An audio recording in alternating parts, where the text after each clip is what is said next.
Ben Franklin was a brilliant man. Invented the Pennsylvania fireplace, discovered polarity in electricity, invented the lightning rod, discovered the cooling effect of evaporation, charted the Gulf Stream, and he invented bifocal glasses.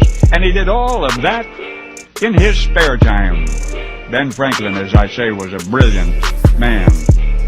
So why during the American Revolution did the American colonists reject his secret weapon?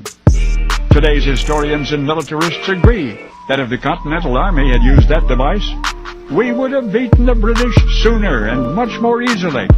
In fact, Ben Franklin's weapon was so superior to the 18th century musket, and it still is, in many ways, so superior, period, that it's been used effectively on battlefields as recently as the Vietnam War. So why in the world did our founding fathers reject that best weapon? Why, indeed, Franklin himself first proposed it to General Charles Lee, George Washington's second in command. In a letter to Lee, Franklin outlined the advantages, and Lee in turn passed the proposal along to a committee on munitions appointed by the Continental Congress.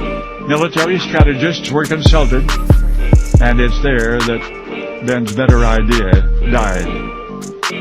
Ben Franklin was right, you know. From the objective perspective of modern military know-how, we see that his weapon was vastly preferable to the common, badly bored musket of his era. For example, the musket was inaccurate at 100 yards. Ben's weapon was accurate up to 150 yards. And while the musket was entirely ineffective at 200 yards, Ben's weapon was deadly at the same distance. There was also the time-consuming clumsiness of loading the old muskets, tamping the powder and the wadding and the ball and so forth. Consequently, Ben's weapon could fire 4 times faster, and otherwise, muskets and their ammunition were hard to come by. Heavy, therefore difficult to transport. Sometimes they discharged, and sometimes they did not. And even when they did, you could never depend on a musket ball to take a man down. But Ben Franklin's weapon solved all of those problems. At the same time, it was more devastating psychologically to one's enemy. So why did the Continental Congress turn Ben down? The advice of those strategists, presumably those experts whose military wisdom was most respected, they, you see, were inexplicably enamored of the old musket. They counseled against Ben Franklin's idea, even though today we realize he was right.